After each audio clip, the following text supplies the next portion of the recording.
হইতে ওই জালেম সীমার এক প্রান্ত থেকে ধারালো একটা তীর ওই বাচ্চার দিকে লক্ষ্য করে মারছে। তীরটা এসে সঙ্গে সঙ্গে কচি বাচ্চা মাসুম বাচ্চার দেহটাকে ভেদ কইরা এপার দিয়ে ঢুকে ওপার দিয়ে বাইর হয়ে গেছে। আল্লাহু আকবার। এবার হযরত হুসাইন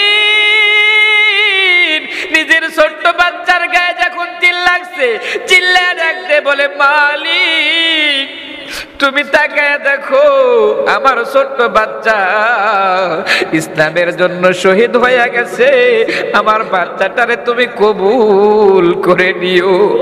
এবার হযরত হুসাইন নিজের রক্ত মাখা বাচ্চার হযরত হুসাইন নিজের রক্ত মাখা বাচ্চার দেহটা নিয়ে তাঁবুর মধ্যে ঢুকতেছে আর চিন্তা করতেছি এই রক্ত মাখা সন্তান আমি তার মায়ের সামনে কেমন করে দিব। এবার জানরে আপনারা হয়তো বা জানেন যে আমরা জানাজা নামাজে যাই, আমরা জানাজা করে দাফন কাফন করি, কিন্তু মহিলারা জানাজায় যায় না, দাফন কাফনের শরীক হয় না। কারণ কি জানেন রে বাজান? কারণ হলো মা সন্তানকে এতই ভালোবাসে, আমার আল্লাহ তাআলা মায়ের কলিজার মধ্যে এতই মহব্বত দিয়ে কোন মা যদি তার ছোট সন্তানকে, দুধের সন্তানকে যদি নিজের হাতে যদি কবরের মধ্যে মাটি দেয়, ওই মা সহ্য করতে পারবে না, মাটা সঙ্গে সঙ্গে সন্তানের সাথে ওখানেই বুক ফেটে মারা যাবে। ও আমার নানার সাহাবী, আমি হুসাইন কুফা নগরে যাইতে চাই, তোমরা কি বলতেছ আমাকে বলো। অনেকগুলো সাহাবী বলল, হুসাইন তোমার সেইখানে যাওয়ার দরকার নাই। হুসাইন বলল, না না, তারা আমাকে বারবার চিঠি লিখতেছে যে তারা আমাকে চায়, আমি যদি যাই হয়তো বা তারা এজিদের খেলাফতকে বাতিল করে দিবে। এবার হযরত হুসাইন রাদিয়াল্লাহু তাআলা আনহু তিনি অনেক সাহাবীর কথাকে অমান্য করে, উপেক্ষা করে তিনি কুফার দিকে রওনা করতেছেন। তিনি কিন্তু যুদ্ধের জন্য যাইতেছেন না, তিনি তিনার পরিবারকে, বিবি বাচ্চা সবাইকে নিয়ে তিনি রওনা করতেছেন। আসলে এখানে কথা হলো, কোনো মানুষ যদি জিহাদ করতে যাইতো তাহলে বিবি বাচ্চা ছেলে সন্তানদেরকে নিয়ে তিনি কিন্তু ময়দানে যাইতেন না। কথা বলেন ঠিক কিনা? তিনি তো স্ত্রী পরিবার সবাইকে নিয়ে যাচ্ছেন যুদ্ধ করার জন্য নয়, উনি যাচ্ছেন যে ইয়াজিদের কাছে যাবে অথবা কুফাতে গিয়ে তিনি একটা সুস্থ ফয়সালা করবেন অথবা তাদেরকে তিনি বুঝাবেন। বুঝানোর জন্য যাইতেছেন, দাওয়াতের কাজ করার জন্য, জিহাদের জন্য নয়। দাওয়াত এক জিনিস, জিহাদ কিন্তু আর এক জিনিস। দাওয়াত আপনি চাইলে যে কোনো মুহূর্তে যে কোনো মানুষকে আপনি দিতে পারেন, কিন্তু জিহাদ কি করতে পারবেন? জিহাদের জন্য কিছু নিয়ম কারণ আছে। জিহাদ যদি করতেই চান তাহলে আগে পূর্ববর্তী থেকে আগে জানাই দিতে হবে যে আমরা জিহাদ করতে চাই। এ বন্ধু, এবার হযরত হুসাইন রাদিয়াল্লাহু তাআলা আনহু তিনি সপরিবারে যখন কুফার দিকে রওনা করেছেন, যাইতেছেন এক পর্যায়ে যাইতে যাইতে যখন তিনি ফুরাত নদীর তীরে গেছে, এই দিক দিয়ে ইয়াজিদ, ওবাইদুল্লাহ ইবনে জিয়াদ এবং শিমারকে দুইজনকে নেতা বানাইয়া তিনি ইয়াজিদ এই দুইজনকে নেতা বানাইয়া হযরতে হুসাইনকে ওই জায়গায় বন্দী করার আদেশ দিয়ে দিয়েছে। হযরত হুসাইনকে বন্দী করার আদেশ দিয়ে দিয়েছে। শিমার এবং ওবাইদুল্লাহ জিয়াদ 4000 সৈন্য নিয়া হযরত হুসাইন রাদিয়াল্লাহু তাআলা আনহুকে এবার আটক করার জন্য যখন গিয়েছেন, আটক করতে গিয়া হযরত হুসাইনকে ফুরাত নদীর পাড়ে তারা ঘেরাও করে ফেলাইছে। হযরত হুসাইন এতগুলো সৈন্য, যুদ্ধের অস্ত্র পরিহিত, যুদ্ধের পোশাক পরিহিত, সমস্ত কিছু নিয়ে তারা প্রস্তুতি নিয়ে আসে যুদ্ধ করার জন্য। ওবাইদুল্লাহ ইবনে জিয়াদ এবং শিমার যা ডাক দিয়ে বলতেছে, এই নবীর নাতি হুসাইন, তুমি ফুরাত নদীর এখানে দাঁড়াও, আমরা তোমাকে কোনোভাবেই কুফাতে যেতে দিব না। হযরত হুসাইন ডাকতে বলতেছে, এই বেঈমান, এই জালেম, আমি তো এখানে জিহাদ করার জন্য আসি নাই, আমি তো এখানে আসি মাত্র একটু সমাধান করার জন্য, আর তোমরা নিজেরাই আমাকে চিঠি দিয়েছো এখানে আসার জন্য, তোমরা দাওয়াত দিয়ে নিয়ে এসে আমি মেহমান তোমাদের, আমার সাথে কেন এমন আচরণ করতেছো? তো কবি হুসাইনের এই কথাটাকে সুন্দর ভাষায় তিনি উর্দুতে খুব সুন্দর করে বলতেছেন।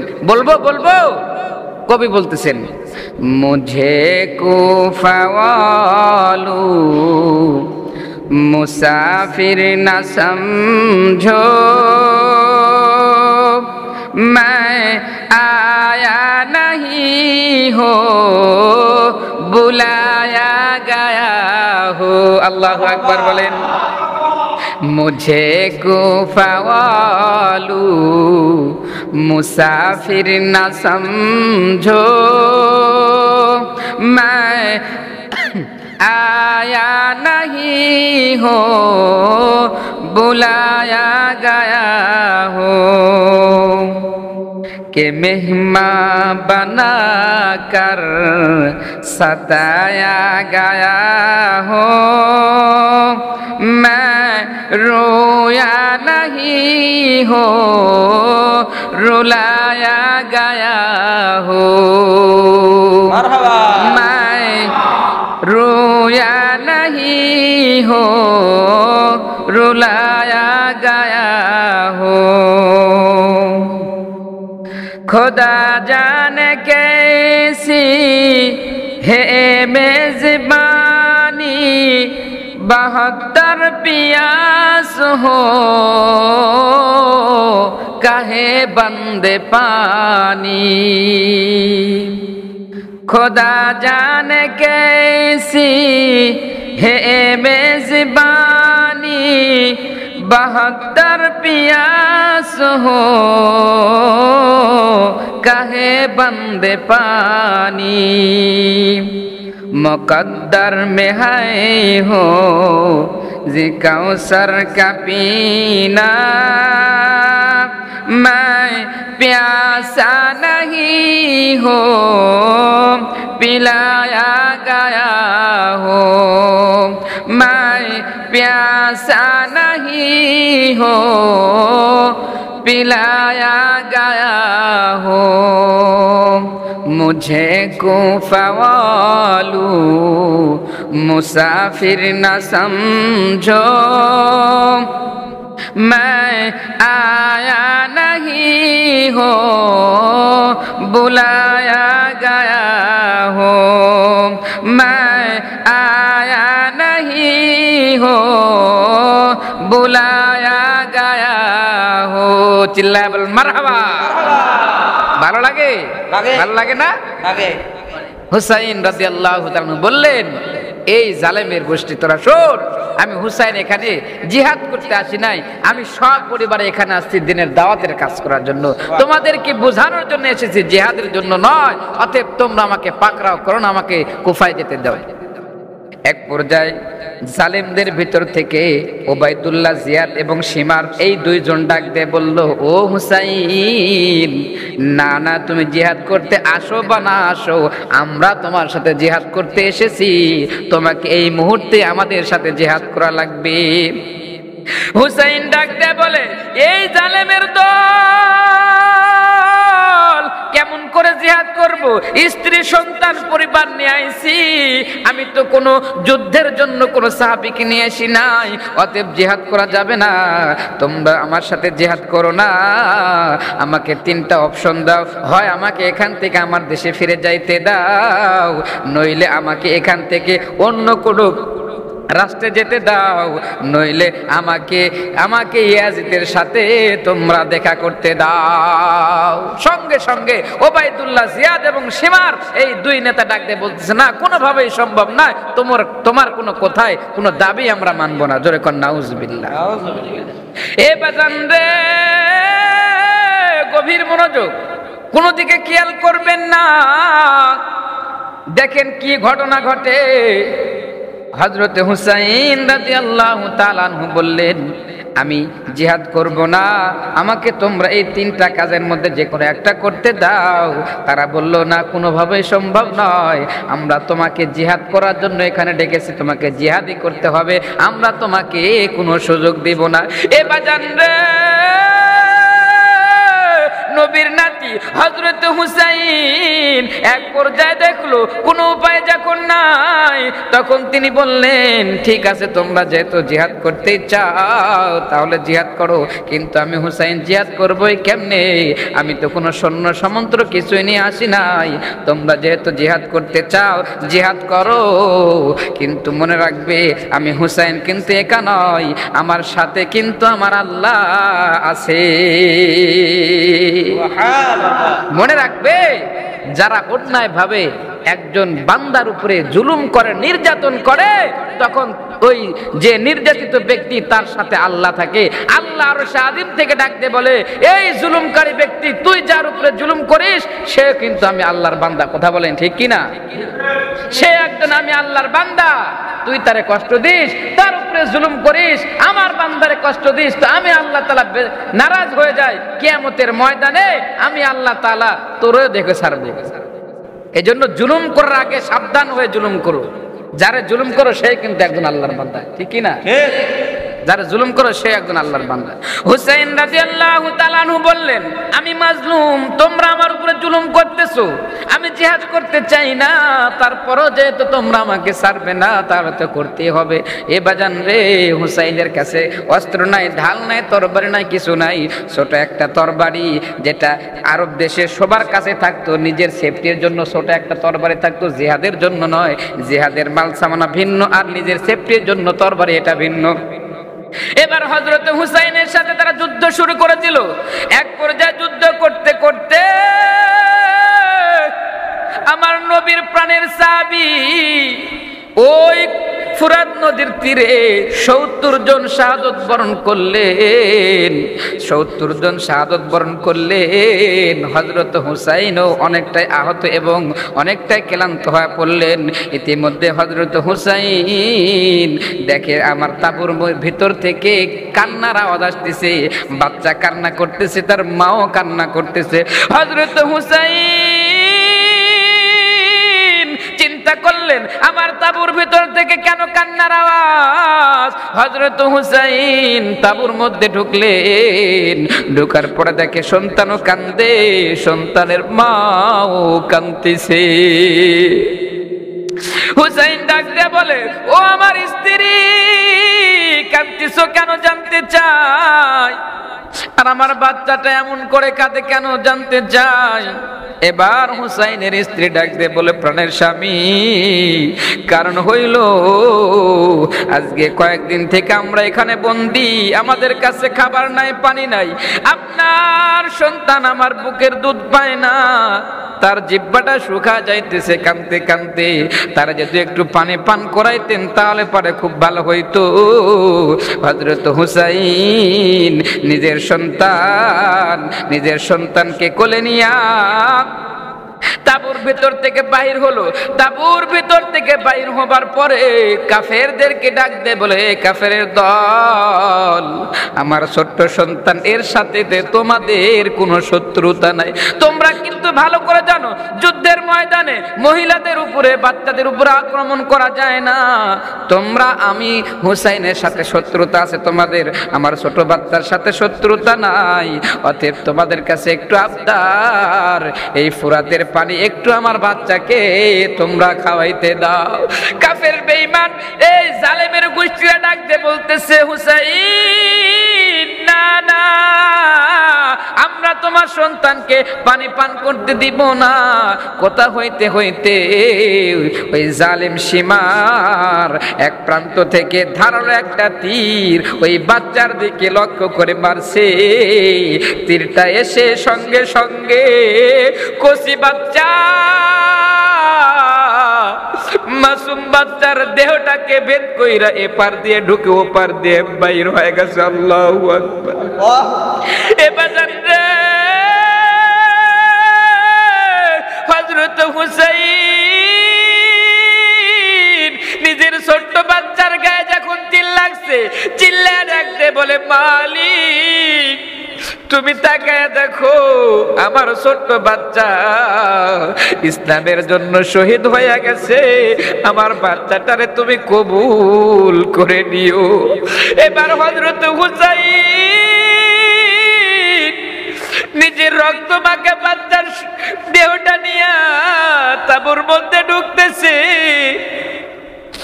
আর চিন্তা করতেছি এই রক্ত মাখা সন্তান আমি তার মায়ের সামনে কেমন করে দিব।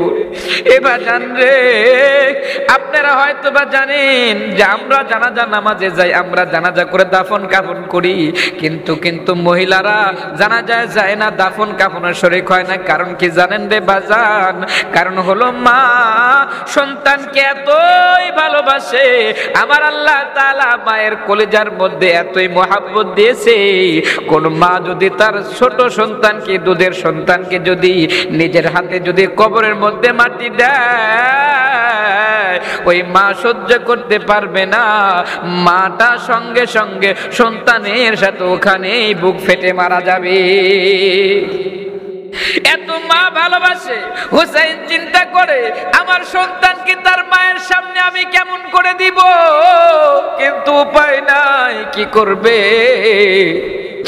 রক্ত মাখা দেহটা নিয়ে যাইয়া নিজের সন্তানকে স্ত্রীর কাছে দিয়ে বলে, স্ত্রী রে আমার সন্তান জীবন আর তৃষ্ণার্ত হবে না, কারণ সে দুনিয়ার কোনো পানি পান করে নাই, আমার আল্লাহ তারে জান্নাতের পানি পান করায়া দিবে। সুবহানাল্লাহ। এ বন্ধু, হযরত হুসাইন রাদিয়াল্লাহু তাআলা আনহু নিজের ছোট্ট বাচ্চাকে এবার রেখে যখন আবার যুদ্ধের ময়দানে নামলেন, বীর বিক্রমের সাথে যুদ্ধ করতে করতে নিজের হাতে শত শত জালেমদেরকে দুনিয়া থেকে ডিলিট করে জাহান্নামে পাঠিয়ে দিয়েছেন। এবার নিজেও যুদ্ধ করতে করতে এক পর্যায়ে তৃষ্ণার্ত হয়ে গেলেন। চিন্তা করলেন ফুরাতের মধ্যে নেমে আমি একটু পানি পান করি। এবার হযরত হুসাইন ফুরাতের পানি পান করতে গেছে, পানিটা হাতের মধ্যে নিছে, পানিটা হাতের মধ্যে নিয়া যখন পানিটা পান করবে তখনই ওই ছোট্ট মাসুম বাচ্চার কথা মনে পড়ে গেছে।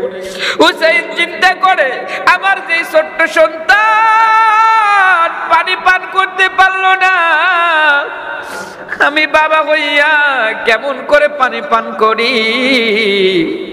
হযরত হুসাইন কান্দে, পানি আর পান করতে পারে না, পানি খাইতে পারে না, কারণ সন্তান হারানোর ব্যথা।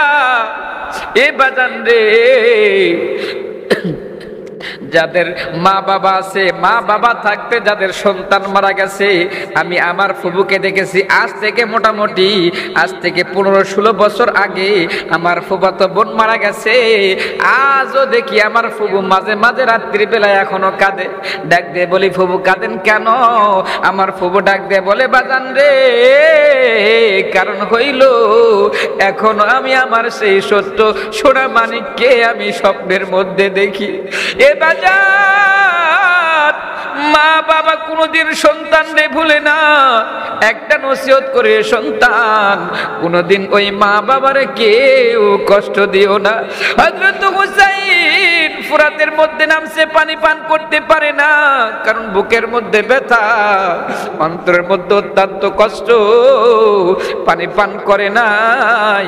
হযরত হুসাইন ফুরাত থেকে উঠে কেউ বলেছেন তিনি সেজদা করেছেন, আর কেউ বলেছেন যে তিনি ওইখান থেকে ওঠার পরে জোহরের নামাজের সময় হয়েছে, কেউ বলেছেন যে সেদিন ছিল জুমার দিন। তিনি ডাক দেয় বলে, এই জালেমের দল, তোরা তো আমারে মেরেই ফেলবি, আজকে আমি বুঝতে পারতেছি আমারে তোরা শহীদ করে দিবি, কিন্তু তোদের কাছে আমার একটা দাবি, আমি একটু তোদের কাছে নামাজ পড়ার সময় চাই, এই নামাজটা পড়ার মতো একটু আমারে সুযোগ দাও।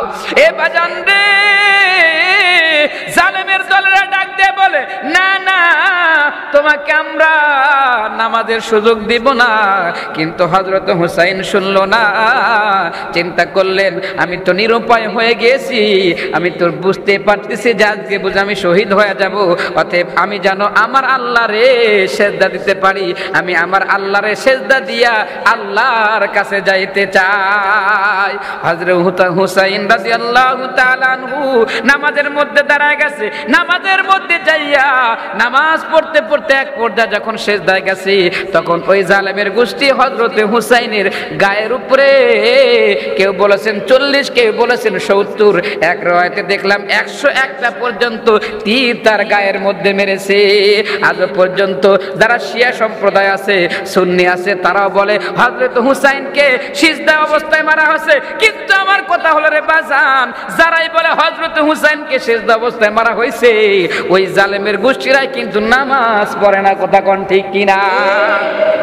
এখান থেকে কি বুঝতেছেন? হযরত হুসাইন রাদিয়াল্লাহু তাআলা আনহু শাহাদাত বরণ করেছেন সেজদা অবস্থায়, নামাজরত অবস্থায়। আর আজকে কিছু ভণ্ড বাইর হয়েছে, নামে তারা বলে আমরা সুন্নি, আমরা নবীজির আদর্শ মানি, নবীজির আশিক আমরা, এই দাবি করে।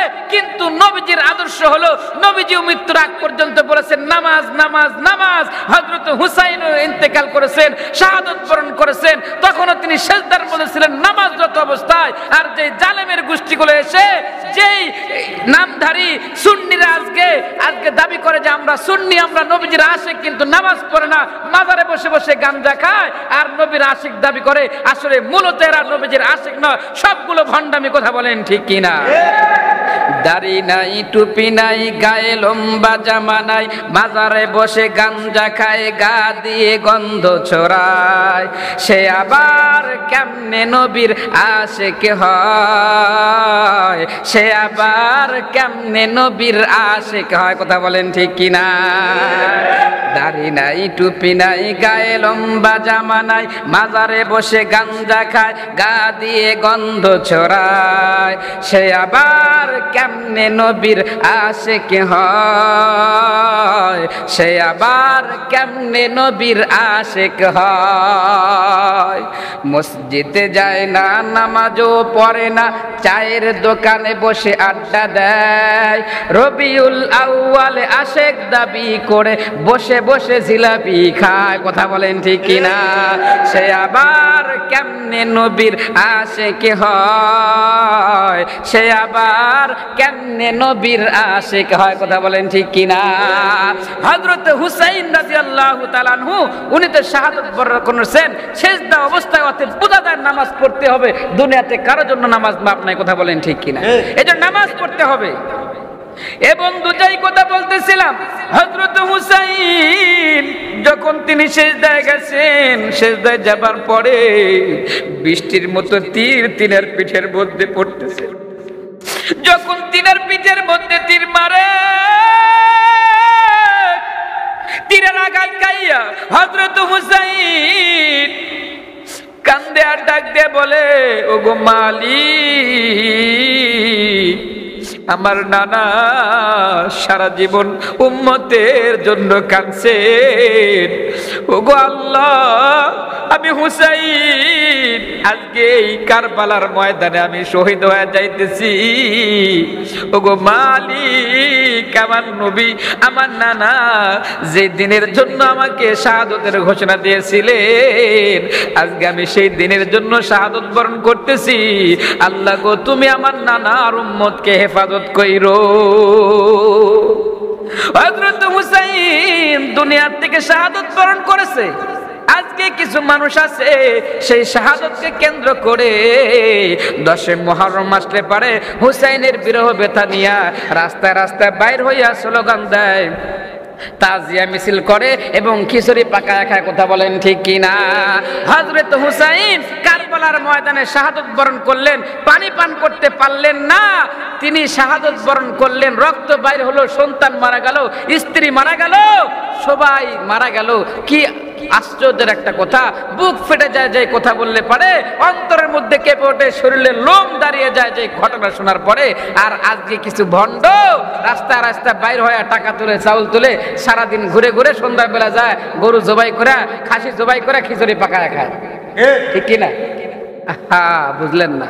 আমার কথা হলো, কোন মানুষ যদি বলে যে এই 10 মুহররম আমরা মিলাদ করতেছি, হুজুর আমরা একটু দোয়ার অনুষ্ঠান করছি, হোসেনের জন্য দোয়া করব, আমরা নবীর উম্মতের জন্য দোয়া করব, কবরবাসীদের দোয়া করব, আমি বলবো দোয়া যদি করেও থাকেন এই দিনে কমপক্ষে কেউ খিচুড়ি রান্না করবেন না। আমার তো মনে হয় যদি আমাদের বাংলাদেশে যদি খিচুড়ি ছাড়া মাহফিল করা হয় তো ওরা একটাও আসবে না। সুন্নির দলে একটাকে খুঁজে পাওয়া যায় না খিচুড়ি ছাড়া মাহফিল করলে। ওরা নবীর আশিক দাবি করে না। আমার কথা হলো, হুসাইন শাহাদাত বরণ করেছে, সব পরিবারের দুনিয়ার থেকে বিদায় নিয়েছে, এই দিনে কিসের জিলাপি খাওয়া, এই দিনে কিসের খিচুড়ি খাওয়া? এই দিন যদি তোমরা মিলাদ করতে চাও, যদি দোয়া করতে চাও, দোয়া করবে, কাঁদবে, আল্লাহর কাছে কাঁদবে, দোয়া করবে। কিন্তু আমার কথা হলো, দোয়া করবে ঠিক আছে, কিন্তু এই 10 মুহররম আসলে কেউ জিলাপি, কেউ তাবারক, কোনো খিচুড়ি রান্না হবে না, কথা কোন ঠিক কিনা? কেউ করবেন না এটা।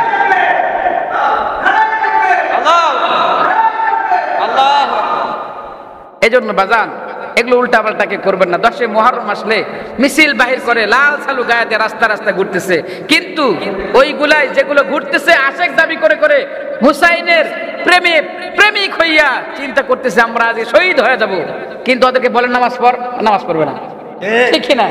নামাজ পড়বে, নামাজ পড়বে না। ওরা যদি বলে দাড়ি রাখ, দাড়ি রাখবে না, গায়ে লম্বা জামা দিবে না, তাহলে কিসের আসে? ভণ্ডামি করার জায়গা পাও না, ভণ্ডামি করার জায়গা পাও না। তোমার সারা শরীরের মধ্যে, মাথা থেকে শুরু করে নিয়ে কোনো জায়গার মধ্যে রাসূলের সুন্নাত নাই। জীবনে তুমি নামাজে আসো না, মসজিদে আসো না, আল্লাহর সিজদা করো না, তুমি কোরআন হাদিসের কিছুই বোঝো না। শুধু এই 10 মুহররম আসলে পারে হুসাইনের আশেক হয়ে তুমি স্লোগান দাও, আর 12 রবিউল আউয়াল আসলে পারে নবীজির আশেক হয়ে স্লোগান দাও, সারা বছর কোনো কথা থাকে না, কথা কোন ঠিক কিনা? এগুলো সবগুলো ভণ্ডামি, এগুলো করা যাবে না। এই জন্য আমি আপনাদেরকে বলবো, কোন প্রকার খিচুড়ি ছাড়া যদি কেউ দোয়া করতে চান এমনি দোয়া করবেন। এই দিনে কেউ ওই আনন্দ উৎসব করে খিচুড়ি খায়, জিলাপি খায়, এগুলো করবেন না। আমাদের বাংলাদেশে তো কিছু হুজুর আছে তাদেরকে মানুষ নামই দিয়ে দেয় জিলাপি হুজুর, আছে না নাই? আছে। এই যে একজন হুজুর আছে, কি ওর নাম? জাহাঙ্গীর হুজুর না? জাহাঙ্গীর হুজুর, হুজুর চিনে, হুজুর মানুষ তো জানে। জাহাঙ্গীর হুজুর এমন ভণ্ডামি করে যারা মানুষ, সাধারণ মানুষ ওর নাম দিয়ে দিয়েছে জিলাপি হুজুর, কেউ আবার বলতে জাঙ্গা হুজুর। এগুলো হুজুরদের কারণে আমাদের দুর্নাম হয়।